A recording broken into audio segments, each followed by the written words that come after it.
আসসালামু আলাইকুম রহমতুল্লাহি ওবারাকাতু। প্রিয় ভিউয়ার্স, আপনারা সবাই কেমন আছেন? আশা করি আল্লাহর রহমতে আপনারা অনেক ভালো আছেন।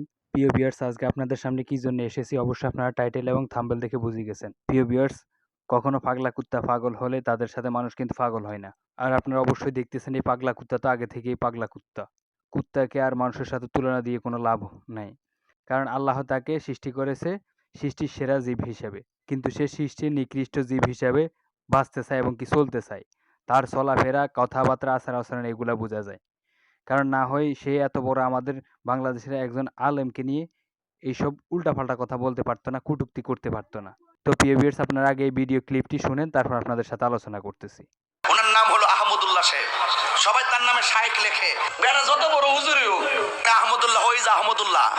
আহমদুল্লাহকে আসুন্নাহ আসুন্নাহ এই আসুন্নাহ নাম দিয়া মানবতার ফেরিওয়ালা হইতে চাইতাছো। এই আহমদুল্লাহর হলো পাবলিককে ধোঁকা দিয়ে বোকা বানায়। আহমদুল্লাহর গনার টাইম আমরা আছে। আহমদুল্লাহর কালে কালে এই দলিল দিতে হবে, আর নাইলে ঘন্টা কিন্তু আসলে ঘন্টা দিলাম।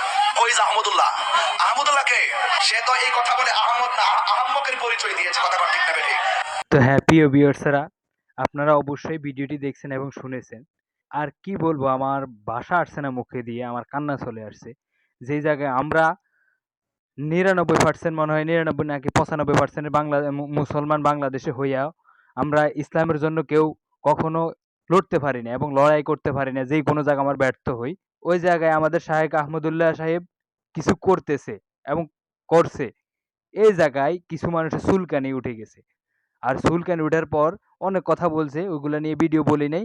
কারণ নিজের মেজাজকে কন্ট্রোল করেছি, আর এখন কন্ট্রোল করতে পারি না, এই জন্য ভিডিওটা করা হচ্ছে। কারণ আপনারা দেখতেছেন একজন এত বড় আলেমকে নিয়ে একজন ডিজে, যার কিনা জন্ম খারাপ মানে খারাপ ভাষা চলে আসছে মুখে দিয়ে, যার কিনা মনে হয় যে জন্মেরও ঠিক নেই। যদি একটা মানুষের জন্ম ঠিক থাকে, ভালো থাকে, তাহলে কখনো অন্য একজন ভালো মানুষকে নিয়ে উল্টাপাল্টা কথা বলতে পারে না এবং অন্য একজন ভালো মানুষকে নিয়ে গীবত করতে পারে না এবং অন্য একজন ভালো মানুষকে এইভাবে বলতে পারে না।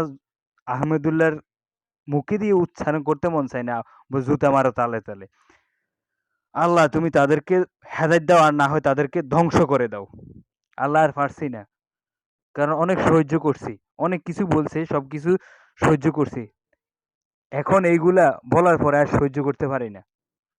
কারণ আল্লাহ, ওনার পক্ষ হয়ে যদি আমরা আবার ওই বেজন্মা কে যদি আমরা গালি দিই, তাহলে তো আবার আমাদের শেখ আহমদুল্লাহ সাহেবকে অসম্মান করা হবে। কারণ আমরা ওনার সাপোর্ট নিতে গিয়ে ওনার পক্ষ হয়ে আরেকজনকে গালি দিই, তাহলে ওনার বদনাম হবে। এই জন্য আল্লাহ, আমরা বেশি কিছু বলবো না, বেশি খারাপ কথাও বলবো না। তুমি তাকে হেদায়েত দান করো, আর না হয় ধ্বংস করে দাও।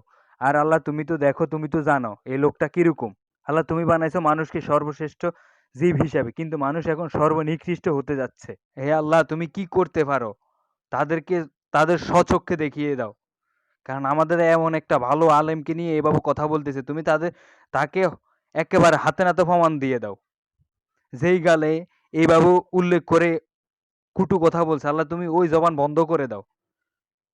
আল্লাহ, এই বাংলাদেশের মধ্যে থাকলে সব চাইতে এখন একটা ভালো একজন আলেম থাকলে উনি আছে। ঠিক আছে, আরো আছে, কিন্তু এখন পপুলারিটির ভিতরে আমার মতে, বাকিটা আমি জানি না, যদি ভুল হয়ে থাকে সবাই মাফ করে দিন।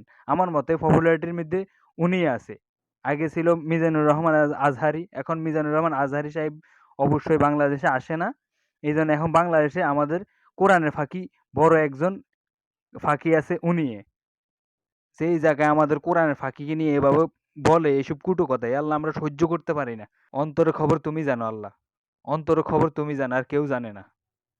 আল্লাহ, এইসব এতদিন কিছু বলি নাই, সহ্য করে আসছি, কিন্তু আজকে এই কথাগুলা শোনার পরে আর কান্না আসতেছে। আল্লাহ, আল্লাহ তুমি আমাদেরকে প্রতিবাদ করার হে সামর্থ্য দাও, আর না হয় আমাদেরকে এই দুনিয়া থেকে, এই পৃথিবী থেকে উঠে নিয়ে যাও।